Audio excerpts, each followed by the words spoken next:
Rocasfer reçoit aujourd'hui un homme qui est revenu sur le rocher presque aussi vite qu'il l'a quitté. C'est une des gâchettes de la Roca Team. Jordan Lloyd est notre invité aujourd'hui. On revient sur la saison monégasque avec lui dans quelques instants. On se projettera évidemment sur le play-off de la Roca Team à venir cette semaine avec les matchs 1 et 2. Focus en compagnie de Jordan sur l'adversaire, Barcelone, les Catalans qui ont surclassé Monaco 2 fois cette saison. Nouveau portrait aujourd'hui dans Rocasfer, focus sur Terry Tarpey. L'ailier franco-américain nous a ouvert les portes de son quotidien. Nous avons suivi ses traces jusqu'au moment où tout a commencé pour lui. Ravi de vous retrouver sur le plateau de Rocasfer, votre rendez-vous basket tous les lundis, 19h50 sur TV Monaco. Pour m'accompagner aujourd'hui, Yohan Cherami et donc Jordan Lloyd qui est avec nous. Bonjour Jordan, comment ça va? Bien. No, I'm doing good, man. Doing great. Je vais bien, je vais super bien. Merci de m'accueillir ici et je suis ravi d'être avec vous sur ce plateau. Alors, on est super content d'avoir Jordan, ça fait plaisir. Yohan, je sais que tu es très content de recevoir Jordan parce que c'est un joueur que tu apprécies énormément. Oui, bah, c'est qui n'apprécie pas Jordan. On avait été un petit peu déçus de te voir blessé la saison passée et de ne pas pouvoir donner toute la quintessence pour ton équipe. Donc on est content cette année de te voir en pleine possession de tes moyens et on va pouvoir parler de cette saison avec toi. Tout à fait, on va revenir dans quelques instants avec Jordan sur la saison de Monaco, mais on vous le rappelle, cette semaine, c'est play-off sur TV Monaco, dispositif spécial à suivre avec d'abord les matchs 1 et 2 cette semaine, mercredi et vendredi. Prise d'antenne à partir de 18h25 pour l'avant-match, coup d'envoi 19h, suivi évidemment, maintenant que c'est les play-offs, d'après-match pendant 15-20 minutes pour débriefer de toutes ces rencontres des play-offs. Messieurs, c'est parti, on lance l'émission avec l'entre-deux. Jordan, on arrive donc à un moment crucial, le moment des playoffs. On va d'abord revenir sur toute la première partie de saison, cette saison régulière. Quel bilan tu tires de la saison régulière de la Roca Team avec cette 4e place arrachée à la dernière journée? Vous savez, c'était une année très compétitive. Il y a eu beaucoup de changements pour moi, pour l'équipe. Donc finir en 4e et gagner comme ça, je pense que c'est quelque chose dont on peut être fier. Il ne fallait pas tenir ça pour acquis, mais ça, c'est juste une petite partie de la mission. Arriver en 4e, il faut être fier, mais on veut en tirer avantage. Je pense que c'était une saison en dents de scie jusqu'ici, comme ça a été le cas pour beaucoup d'équipes. Il y a eu beaucoup de hauts, de bas. Mais on est dans une super position maintenant, comme ça a été dit. On est maintenant... On tient les rênes de notre destinée, donc on verra bien ce qui va se passer. Jordan, tu parles de roller coaster. Nous, on a l'impression, les observateurs, les fans, beaucoup de gens ont l'impression que c'est l'une des saisons d'Euroleague la plus relevée depuis des années. Est-ce que toi aussi, depuis que tu es sur le rocher, c'est la saison la plus difficile que tu aies jouée?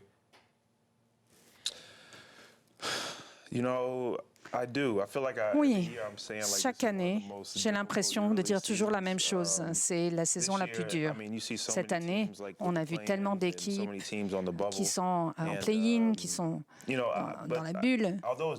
Et même si c'est difficile, je pense que c'était quand même confortable pour moi. Le fait de revenir ici, j'étais dans ma zone de confort et j'essaye simplement de me réajuster, de jouer mon rôle. Beaucoup de défis chaque année, il y a des défis chaque année. Il y a des choses qui arrivent, il faut s'adapter. Et je peux dire cette année que j'ai beaucoup mûri, mais j'ai eu aussi beaucoup d'opportunités. Jordan, tu parlais d'avoir eu des hauts et des bas, l'équipe et toi aussi à titre personnel. Comment tu expliques ce manque de régularité dans la saison, le fait d'avoir du mal à aligner les mêmes performances match après match? Vous savez, il y a beaucoup de choses qui rentrent en jeu. Il y a les blessures, il y a le changement de composition. Il faut apprendre à jouer avec des nouveaux joueurs. Il y a le coach qui change, il y a des ajustements à faire à ce niveau-là. Donc on a beaucoup d'excuses pour être irrégulier. Mais bon, au bout du compte, on a été quand même en mesure de décrocher une 4e place et d'avoir quand même une belle copie. On est en compétition, on joue contre de très bonnes équipes tous les jours. Quant à moi, j'essaye d'apporter une certaine stabilité à l'équipe. Tout le monde veut y parvenir d'ailleurs.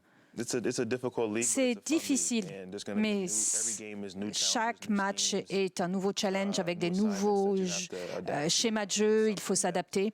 Mais en tant que professionnel, c'est notre travail. Il y a bien sûr des hauts et des bas. On veut être plus régulier en tant qu'équipe, pas seulement individuellement, en tant que joueur. Et c'est ma 3e saison. Je pense que je vais dans la bonne direction. En parlant de tes performances, Jordan, est-ce que tu as un souvenir en particulier cette saison? Quel a été ton meilleur souvenir, ton meilleur match? Est-ce qu'on pourrait penser par exemple à ce match à Athènes contre le Panathinaïkos et ce tir décisif que tu as en fin de rencontre?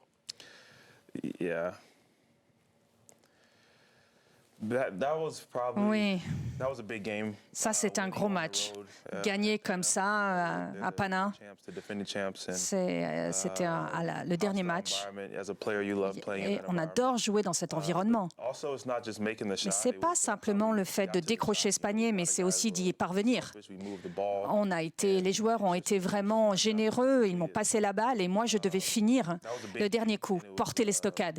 Et ça c'est génial. Il y a d'abord le coach qui a mis en place, c'était son premier match, donc c'était important pour lui et ça nous a boosté le moral pour le reste de la saison. Un autre match aussi, c'est à Paris. On a toujours de grandes batailles contre eux, c'est notre grand ennemi si vous voulez, et donc c'est chouette de jouer contre eux. Jouer à Paris, c'est toujours divertissant pour moi. Et moi j'aime bien engranger cette victoire, c'était important pour moi aussi, c'est vraiment sorti comme un moment important. On parlait donc du Pana, c'était la première du coach Spanoulis. Peut-être très rapidement, Jordan, qu'est-ce qu'il vous apporte, qu'est-ce qu'il t'apporte à toi dans ton quotidien, ce nouvel entraîneur?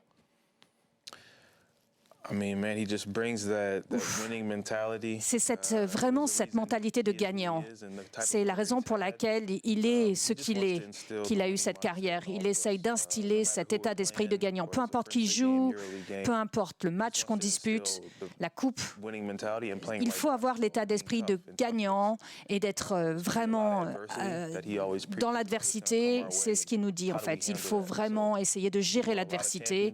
Il a remporté beaucoup de championnats lui-même en tant que joueur. Il est là depuis longtemps. Il a joué avec de très grands joueurs. Donc pour moi, je voudrais simplement être une éponge et absorber autant de connaissances que possible de sa part. C'est pas tous les jours qu'on peut avoir l'opportunité d'avoir un coach comme lui à ses côtés. Et lui, il apporte tous les attributs dont a besoin l'équipe. Et on essaye d'y parvenir. C'est pas facile avec cette saison, mais on prend ça à bras-le-corps. Jordan, on va s'intéresser maintenant à cette rencontre qui vous attend cette semaine contre Barcelone, les 2 premiers matchs des playoffs, salle Gaston Médecin. À TV Monaco, avant la décision, avant cette dernière rencontre d'Euroleague, on s'est tous dit Barcelone, c'est la pire option, c'est le pire tirage. Et vous êtes tombé sur Barcelone, qui est une équipe qui vous a mis en grosse difficulté 2 fois, à 2 reprises cette saison. Comment vous appréhendez cette rencontre, justement? C'est marrant, vous savez. Mon père et moi, on parle toujours des prédictions. Alors, qu'est-ce que vous voulez vous voulez jouer contre qui? On se dit. Et cette année, moi, j'ai confiance. J'ai confiance en mon équipe, peu importe contre qui on va jouer. Ça va être de toute façon une équipe de grand acabit, de toute manière. Et on va dire, on ne veut pas jouer contre les Espagnols, on ne veut pas jouer, surtout quand on a été surclassé 2 fois pendant la saison. Mais bon, on s'en moque, c'est derrière nous, on ne va pas y penser, on va apprendre, plutôt tirer des leçons de ces échecs et avoir confiance. Je pense qu'on est à la 4e place pour une raison. On est très bon physiquement, on a un très bon rebond, on a aussi de très bons arrières. On ne va pas penser au fait que ce soit le Barça. On va être agressif, on va être une équipe contre laquelle eux-mêmes vont avoir peur de jouer. Il faut garder confiance. Et même si on a eu 2 échecs, il faut apprendre de ça. On va s'asseoir, on va apprendre de ces échecs et prendre de l'ampleur. Mais j'ai confiance dans notre rencontre.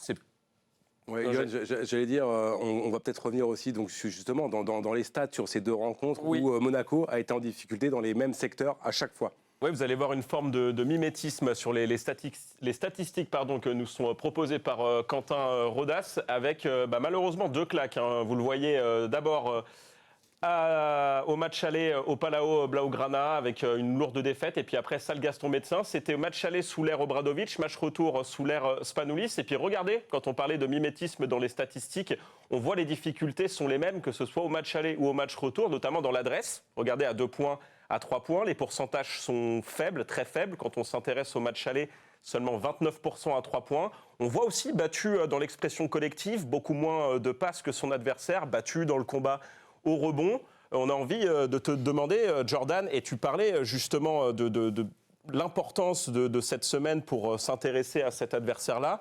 Est-ce que vous avez tiré les leçons de ces 2 défaites et est-ce que vous avez identifié comment vous allez pouvoir les mettre en difficulté pour ce quart de finale à venir?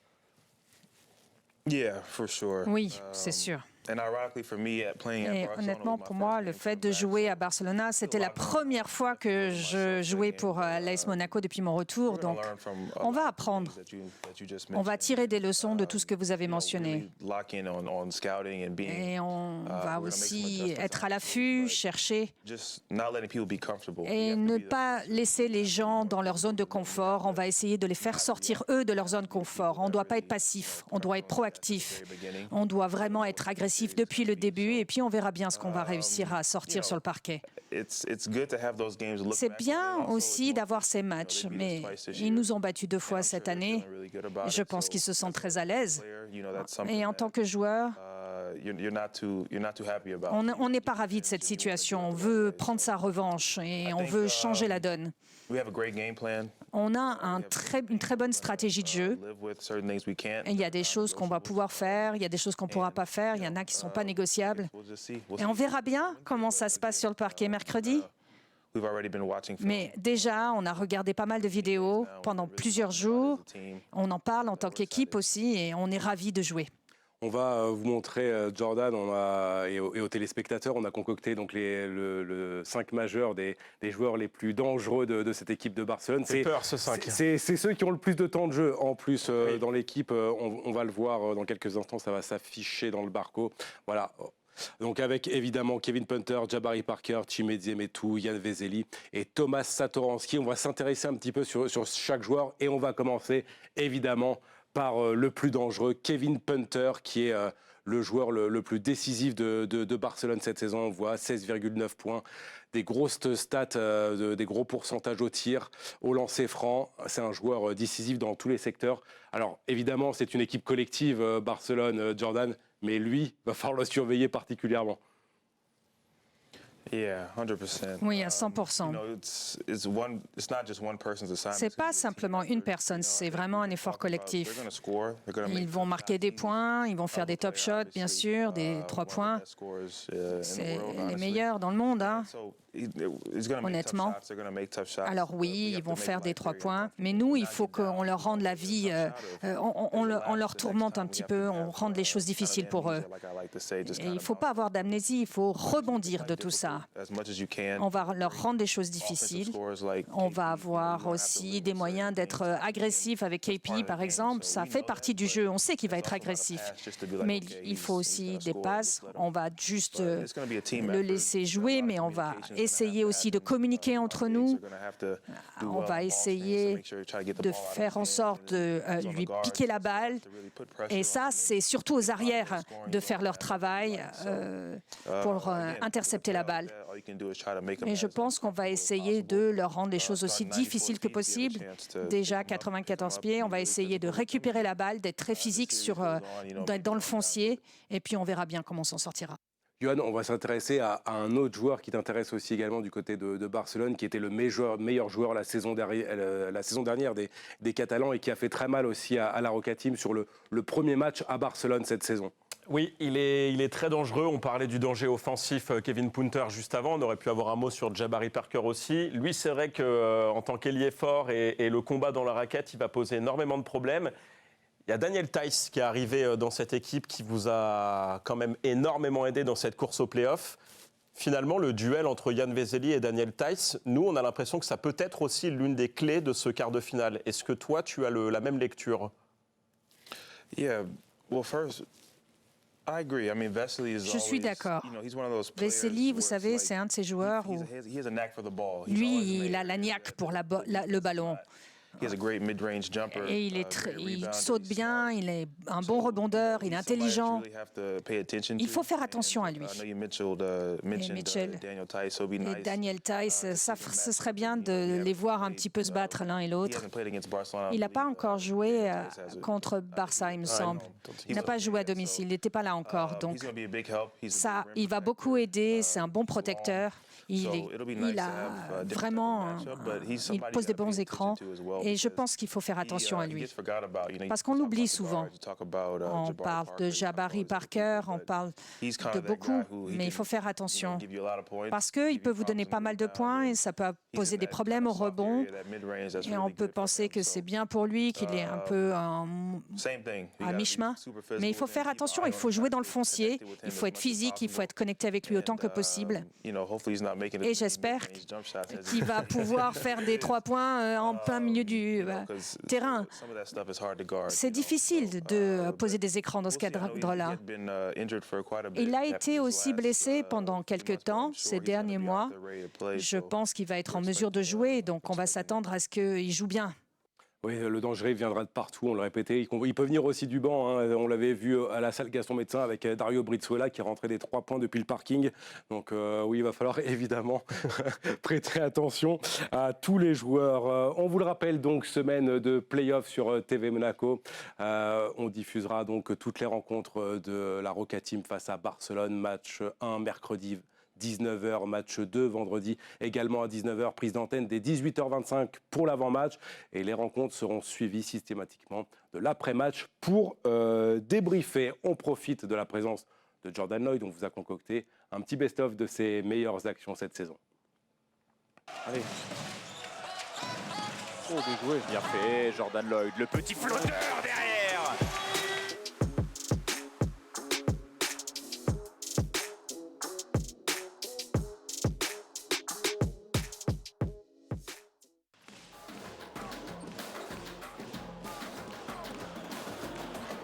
Avec ce deuxième tir primé, il pleut des 3 points à Gaston Médecin avec Jordan Lloyd.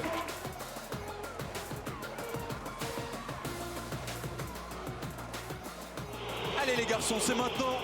Mike James qui attaque le cercle. Eli Okobo qui fait sauter. Bien joué. Jordan Lloyd. Bien joué, bravo. L'assassin Jordan Lloyd. Bien joué. Qui remet Monaco avec 2 points. Lloyd. Ça tombe dedans. Arrêtez de shooter à 2 points, les gars. Ouais. Ce soir, vous pouvez tous tirer à 3 points. Même Ça vous, va. Colin, même vous. Allez Je vais y demander aller changement. après. Je vais y aller après. Allez demander changement, même vous. Jordan Lloyd qui va devoir se lever. Oh, le gros shoot de Jordan Lloyd pour venir remettre les deux équipes à égalité.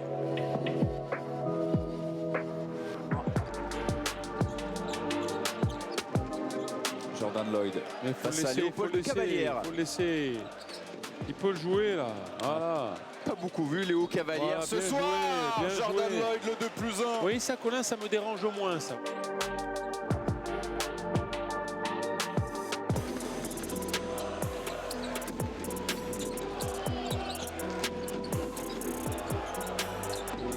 Il va y rester, Voilà. il va y rester ce soir. Il est à 100%. Oui monsieur Jordan Lloyd, 21 points.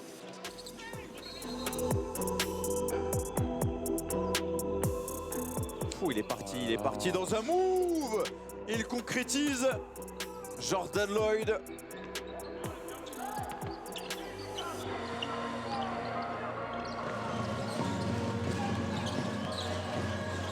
Jordan Lloyd. Oh, allez. Voilà, Allez, c'est Jordan. shoot, ça. Allez, Jordan. C'est shoot, là. Le petit sépac à gauche.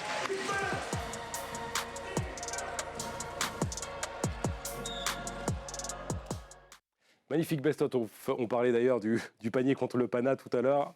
On a eu l'occasion de le voir dans ce best-of concocté par Benjamin Lamy et Quentin Rodas. Jordan, ton histoire avec Monaco, elle a commencé en 2022. Qu'est-ce que tu retiens de toutes tes années ici en Principauté?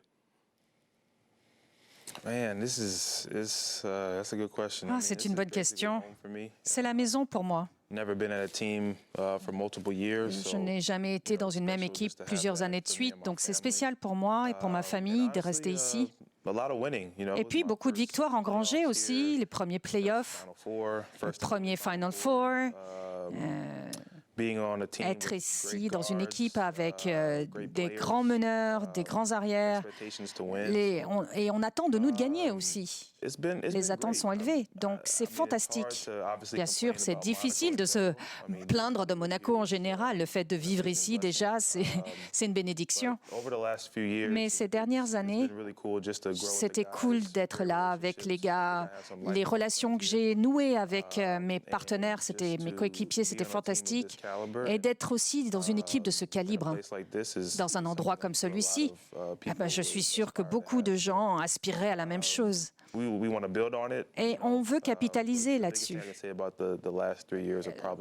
Et c'est surtout sur ces 3 dernières années, ce que j'ai aimé le plus, c'est le confort, mais aussi beaucoup de moments d'inconfort, pour moi personnellement, je dois le dire, mais beaucoup de victoires engrangées. Et on veut capitaliser là-dessus, reproduire.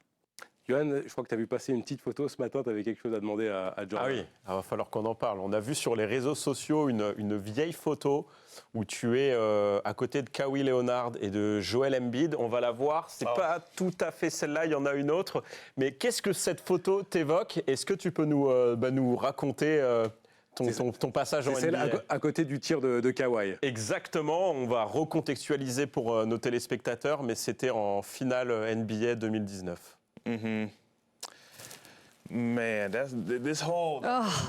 Cette année, toute cette année, c'était comme un film. Le fait de faire partie d'un truc comme ça et de voir simplement cette photo, ça éveille tellement d'émotions. Ces gars, d'ailleurs, je suis toujours en contact avec eux. Moi, j'ai eu de la chance. J'ai eu de la chance d'être dans une équipe comme celle-ci. Et c'est des gars qui sont qui sont des grands noms du basket et de pouvoir remporter des championnats. Moi, je ne comprends pas encore comment j'ai pu être là à ce moment-là et de faire partie de cette histoire-là. Et je pense qu'avec Kawhi, on dirait qu'il n'a pas beaucoup d'émotions, mais il y en avait. Le fait d'être dans le moment présent, entouré de tous les autres, c'était fou, c'était complètement fou. C'était pas seulement Toronto, mais c'était tout le pays, le Canada. Moi, je n'ai même pas joué. J'ai ressenti tellement d'amour de tout le monde. C'était une expérience fascinante. Et on ne peut pas dire à quel point ce souvenir est précieux, vraiment. Jordan, on va revenir forcément aussi sur ce qui s'est passé l'été dernier. Donc, tu as quitté Monaco pour t'engager avec le Maccabi Tel Aviv. Tu n'as joué que 2 matchs d'Euroleague avec ta nouvelle équipe avant de revenir à Monaco. Est-ce que tu peux nous raconter cet épisode avec le club israélien? Oui, bon, ça fait partie du business du basketball. L'année dernière, c'était difficile pour moi. J'ai eu beaucoup de blessures qui m'ont beaucoup embêté. Il y avait beaucoup d'options en termes de joueurs. J'ai compris que l'équipe voulait aller dans une autre direction. J'étais pas vraiment surpris, je dois dire. Mais bon, c'était dur à encaisser parce que j'ai toujours voulu rentrer et je suis avec vous. Et je parle aussi de mes coéquipiers que je considère comme des frères. Donc, Maccabi, par contre, c'était une équipe pour laquelle j'ai toujours voulu jouer. Israël, c'est un endroit particulier dans mon cœur parce que mon premier contrat à l'étranger, c'était à Eilat, en Israël. Donc, j'ai rencontré beaucoup de gens là-bas. Et donc, c'est quelque chose que je voulais faire. C'est une année un peu folle parce que j'aurais jamais pensé retourner ici à Monaco. Je connaissais la situation, je savais ce qui se passait en Israël. Certes, mais après avoir parlé à toutes ces personnes, on me disait que les choses s'étaient apaisées. C'est pas forcément la situation que j'ai rencontrée quand j'y suis allée, mais c'était dur. D'abord, c'était difficile parce que beaucoup de membres de ma famille ne voulaient pas que j'y aille. J'y suis allée contre leur gré, et puis après, je voulais pas vraiment partir. Mais bon, ma famille voulait que je rentre, et puis il y a eu des problèmes d'organisation. Il y avait tellement de promesses, et puis il fallait aussi se connecter avec les gens en pré-saison. Donc c'est difficile après de partir d'un coup comme ça. Et revenir ici, à Monaco, c'est la raison pour laquelle on ne coupe jamais les ponts. On n'était pas forcément très propre, mais pour cette saison, je ne pensais pas que je serais là. J'ai toujours eu des bonnes relations avec Alexei, le président. Peu importe, j'ai pu expliquer bien des fois que j'étais quand même très reconnaissant et je n'ai pas pris les choses pour acquises. Donc, je suis vraiment reconnaissant de pouvoir revenir. C'est une saison folle pour moi. Et être de nouveau de retour ici, vraiment, je n'y ai pas réfléchi à deux fois. C'était une certitude, je voulais revenir, faire tout ce que je pouvais pour aider l'équipe et je suis ravie d'être là au final. Messieurs, il n'y a pas de MVP cette semaine dans Rocasphère, mais je vous propose qu'on fasse quand même une petite pause avec un petit jeu. Vous allez jouer ensemble. Le jeu du portrait robot, c'est tout nouveau. On a mélangé des visages de différents joueurs de Monaco. Il va falloir retrouver qui à quelle partie du visage. Il y a 6 joueurs à retrouver. Ça va s'afficher ici, Jordan, dans quelques instants. Vous jouez ensemble. Et we play together. bonne chance. Okay. Voilà. 6 joueurs de Monaco à retrouver. 6 joueurs de Monaco à retrouver. OK. Est-ce qu'il y a un Peter Corneli? Elio Kobo? C'est les boucles d'oreilles de qui, Ellie? De barbe, Mike James. Mike James. Beard, yes. La barbe, oui. Et les yeux? Non. Les cheveux de Terry Tarpey, non? Terry Tarpey. Non, ce n'est pas les cheveux de Terry Tarpey. No way. Il n'y a pas du Non, c'est pas Corneli possible. là-dedans. Peter Corneli. Non, il n'y a pas de Peter Corneli. Donc on a Mike James, C'est il les en cheveux manque de 3. qui? So how many players? Il en manque Combien 5. de joueurs y a-t-il? 6 joueurs. 5. Oh my goodness. 5.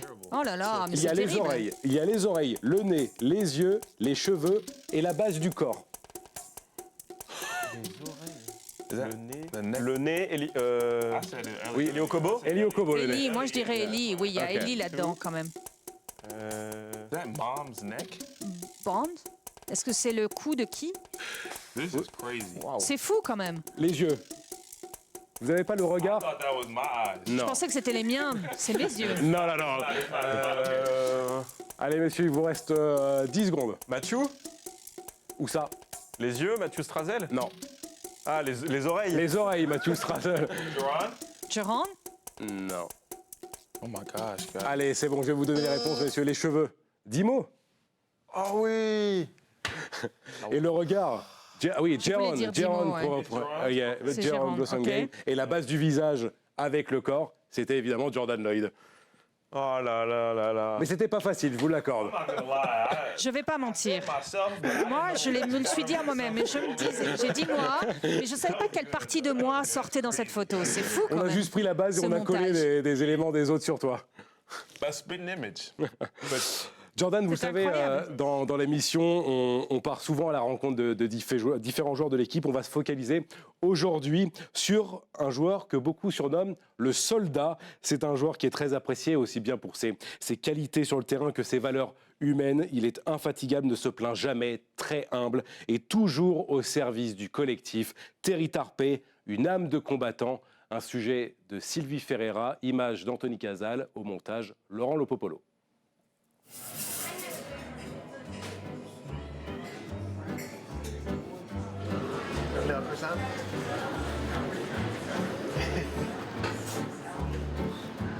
Is that good? Release. Set. Release. Please. Good job. T'es pas timide, toi. I think I'm losing it a little bit in the South because everyone speaks English. In Le Mans, I had to speak French because most of the time my French was better than their English. But here, they hear my accent and then they switch to English. Parfois, je parle avec mon accent fort américain, mais éventuellement, je pense qu'elle va parler mieux français que moi. J'espère.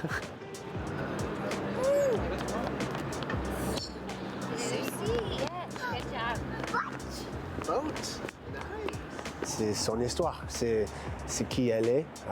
Elle est française, elle est mancelle. Je vais dire ça pendant toute sa vie. Et pour moi, c'est important d'avoir les deux cultures, en fait. Comme sa fille, Terry Tarpey a passé les premières années de sa vie en France, avant de partir aux États-Unis, le pays de ses parents. 20 ans plus tard, le destin le ramène sur ses terres, au Mans, où il fait ses premières armes en Pro A. Il suit ainsi les traces de son père, qui a lui aussi porté la tunique du club Manceau dans les années 90. He was the captain also in his last 1 or 2 years, and so to be named captain my last 2 years, that it means something special, because even some of the fans remember my dad, and they remember me as a kid on the court.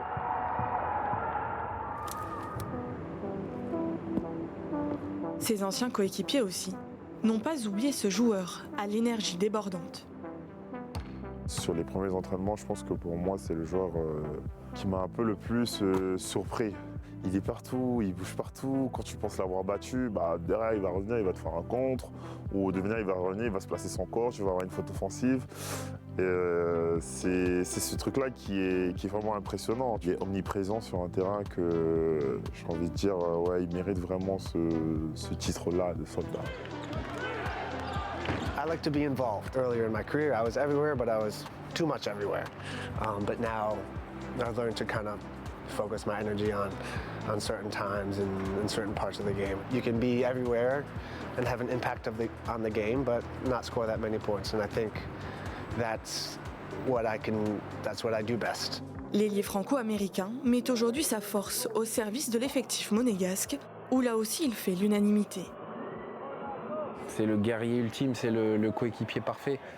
Il connaît son rôle, il est toujours positif, il travaille dur, il est hyper sérieux. Il a pour objectif d'aider son équipe à gagner et il le fait de la meilleure des façons, avec toutes les petites choses qu'on ne voit pas forcément sur les statistiques, mais qui sont très importantes pour aller chercher des titres.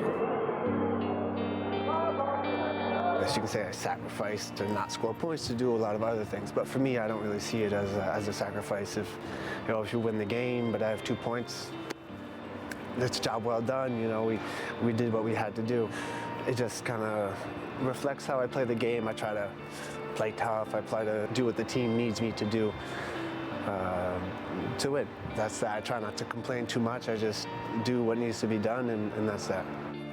D'un altruisme à toute épreuve, Terry Tarpey s'évertue à montrer le meilleur de lui, toujours sous le regard de ceux qui lui sont chers.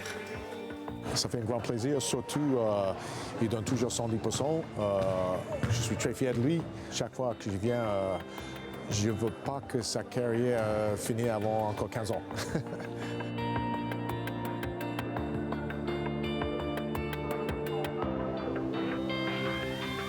He just wants to show up and do his absolute best, leave it all on the court. So I want to take as many opportunities as I can to actually let Malia be present, even if she's not going to remember it at this age. Hopefully, if he's still playing, 3-4 years from now, she'll be old enough to look back and remember her time here or in France or wherever, watching her dad play basketball.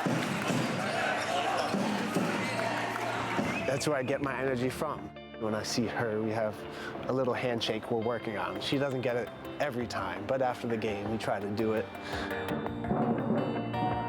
They're really my reason why. With the ups and downs of the season, there's going to be days where you're tired and you don't want to give 100%, but for me, I do it for my family. I try to get the energy from there and get that little bit of extra motivation that you need to find during the season.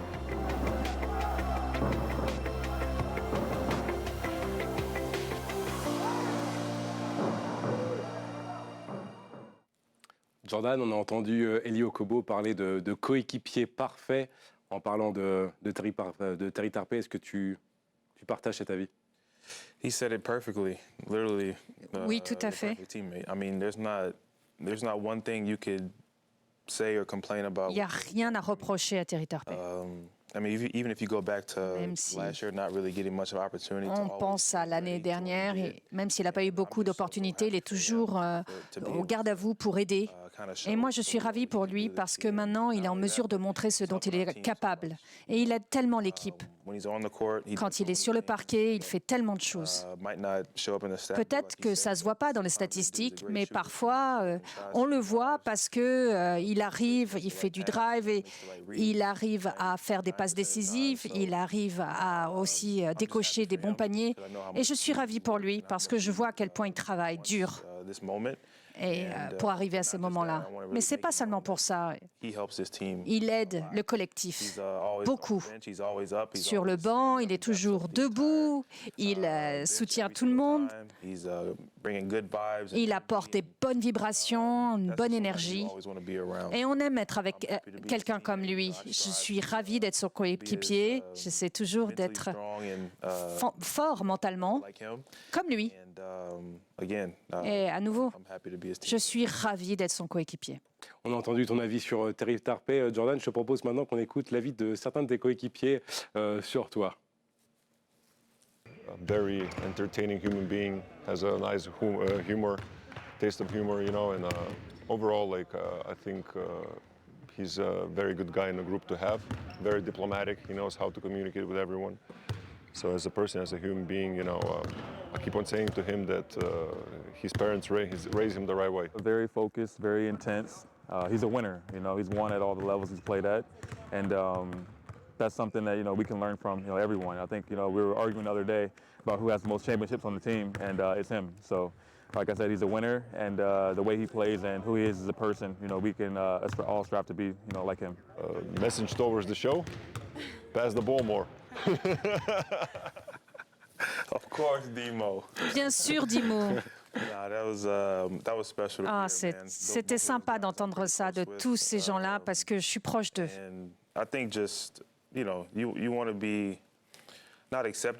On veut être accepté, pas seulement d'être accepté. D'abord, on veut être vu comme une personne, une bonne personne, mais aussi un bon coéquipier. J'essaye, vraiment, je m'efforce de parvenir à ça. Et puis, quand il s'agit du basket, comme il a été dit, je veux gagner. Donc, peu importe où je vais, peu importe ce que je fais, moi, je veux gagner au bout du compte. Donc, c'était cool d'entendre mes coéquipiers parler de moi comme ça. C'était sympa. On a eu la chance de te croiser pendant le Rolex Monte Carlo Masters, de croiser Daniel Theis, Mike James, Jaron Blossom Game aussi. C'est important pour vous de passer du temps en dehors des parquets, en dehors du basket?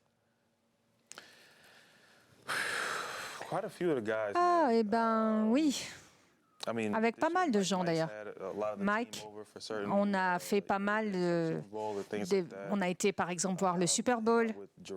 J'étais avec Jaron, Alpha. Ah, Terry. Parce que notre fille, en fait, ils jouent ensemble.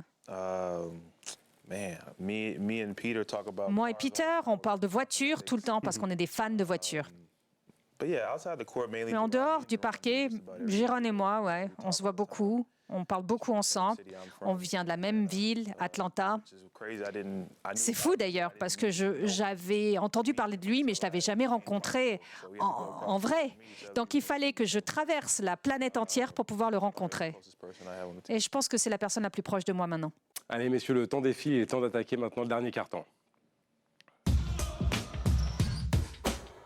On va revenir sur ce qui s'est passé cette semaine lors des play-in. On va voir le tableau complet du coup des play-offs, ces derniers matchs qui se sont disputés, notamment d'abord le premier duel entre le Real Madrid et Paris. Et cette victoire incroyable, messieurs, du Paris Basketball qui a été l'emporté 81-73 sur le parquet du Real Madrid. On précise quand même le Real qui est l'équipe la plus titrée de l'histoire de l'Euroleague et le Paris Basketball qui dispute sa première saison. Jordan, tu as l'habitude maintenant de les affronter en championnat de France, mais est-ce que tu es quand même surpris de cette saison de cette équipe de Paris en Euroleague? Je mentirais si je disais que je n'étais pas surpris avec la saison de fou qu'ils sont en train de faire. Beaucoup l'ont dit « Oh, ils ne vont pas gagner, ils ne s'en sortiront jamais ». Mais moi, je ne suis pas surpris qu'ils remportent ce match-là. Parce qu'ils peuvent être dangereux contre n'importe qui. Il faut leur rendre hommage. Parce qu'avec cette saison, avec l'Eurocup, et puis être 7e ensuite, je pense que c'est remarquable. Et ils en veulent plus en plus, parce qu'ils ne vont pas s'arrêter là. Ils n'ont pas de pression sur leurs épaules, ils ont des bonnes vibrations, ils vont suivre le cours des choses, et je pense qu'ils peuvent être favoris. Donc félicitations pour eux. C'est mes grands ennemis, vous savez, j'aime bien, moi, avoir cette rivalité avec eux. Et le fait qu'ils arrivent aux playoffs et qu'ils puissent remporter des tonnes de matchs, moi, c'est ce que je leur souhaite. Ce sera une belle histoire pour eux. Comme tu disais, Jordan, ils vont sans doute pas vouloir s'arrêter là, cette équipe de Paris. Regardez le discours de Thiago Splitter après la rencontre. First of all,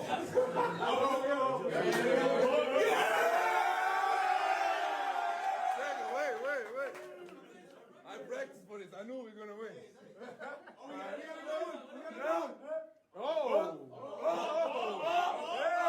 That's the goal.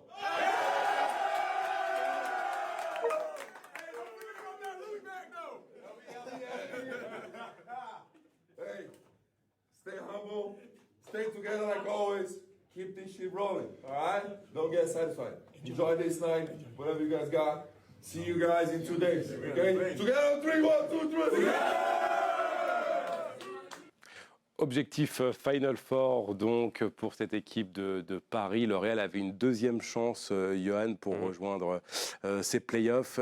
Ça se jouait d'abord dans un autre match de play-in. Ouais, c'était un gros match à la Sab Garden avec le Bayern de Carson Edwards, de Devin Booker, Nick Weiler-Babb, on ne va pas tous les citer, l'étoile rouge de Joël Bolomboy, Philippe Petrusev. Et on a vu les Allemands courir après le score un peu toute la rencontre. Et finalement, il y a eu un gros 3 points de Devin Booker juste avant la mi-temps qui permet au Bayern de recoller à -7, sinon ils auraient été à -10. Et puis derrière, ils font un troisième quart-temps énorme qui remporte 32-15 avec une démonstration des deux côtés du parquet, défensivement, offensivement. Les Serbes reviennent au contact dans les 10 dernières minutes. Et puis là, on assiste à un mano à mano. On l'a vu, là, c'était vraiment fou. Prolongation, cette passe incroyable. Elle est incroyable, cette passe de Nick Weiler-Babb. Et puis derrière, ils ont mené la prolongation de bout en bout. Donc ils méritent finalement de se donner une dernière chance. Mais c'était chaud, c'était un gros match. Et qu'est-ce qu'on aime ces ambiances-là. Et on aurait aimé voir John Brown rejoindre les playoffs. Malheureusement pour lui, ça s'arrête là. Et donc le Bayern qui a affronté le Real pour la dernière place en playoffs. Et malheureusement, sans Carson Edwards, Johan, c'est pas la même chose. C'est le souci, orphelin de Carson Edwards. On va quand même rappeler que c'est quasiment 21 points en moyenne cette saison. Donc voilà, ils n'ont jamais été en mesure d'inquiéter les merengues. D'ailleurs, Madrid a mené toute la rencontre sans jamais vraiment être rejoint au score, sans être inquiété. Et puis on le dit, sans Carson Edwards, c'est tout de suite beaucoup plus compliqué. Et puis aussi, c'est vrai que quand ils sont loin de leur parquet, loin de la Sab Garden, ils sont plus prenables. C'est une équipe qui joue très bien à domicile. Là, voilà, on a vu le Real Madrid avec un Walter Tavares encore des grands soirs. Et puis c'est bien, ça va sentir la poudre, là, ce quart de finale contre l'Olympiakos. Ça va être le rematch des finales de 2023, si je ne dis pas de bêtises. Mais on a vu un Real Madrid à l'image de ce qu'ils ont fait sur cette fin de saison, terminer en boulet de canon pour se donner toutes les chances de jouer ce Final Four. Et on voit donc ce tableau final avec Monaco qui affronte donc le Barça et qui, en cas de qualification, affrontera le vainqueur du duel entre l'Olympiakos et le Real Madrid dans l'autre partie du tableau, Fenerbahçe, Paris et Panathinaikos, Anadolu Efes, Istanbul. Un petit mot rapide pour vous dire quand même que les Espoirs ont gagné le week-end dernier à Dijon. Une 13e victoire sur les 14 derniers matchs pour les jeunes de Michael Pivot qui sont toujours 2e du championnat élite Espoir. Les prochains rendez-vous sur TV Monaco, c'est donc mercredi et vendredi. Match 1 et match 2 des playoffs. Les premiers matchs à domicile, salle Gaston Médecin, coup d'envoi à partir de 19h. On vous le rappelle, avant-match systématique à 18h25. Puis, après chaque rencontre, débrief avec l'après-match. Johan, merci pour ce nouveau lundi à mes côtés. Plaisir. Jordan, merci beaucoup d'avoir accepté l'invitation et surtout, bonne chance et on espère un beau parcours face au Barça et une qualification au Final Four. Thank you. Thank you, guys. Thank you guys for having me. And, merci beaucoup, merci de m'avoir accueilli et on va voir ce qu'on va faire. Merci. Allez, vous en avez l'habitude, maintenant on se quitte avec le Magic Moment et on vous a sélectionné cette semaine cette passe incroyable de Nick Weiler-Babb pour Devin Booker lors du play-in entre le Bayern Munich et l'Étoile Rouge de Belgrade. Bonne semaine à toutes et à tous sur TV Monaco. Off the mark left. Nick Weiler-Babb finds himself crowded in the corner, aggressive with the basketball. That's a terrific lead pass that results in a rim-rocking tomahawk two-fisted jam for Devin Booker. Eyes in the back of his head demonstrated by Nick Weiler-Babb.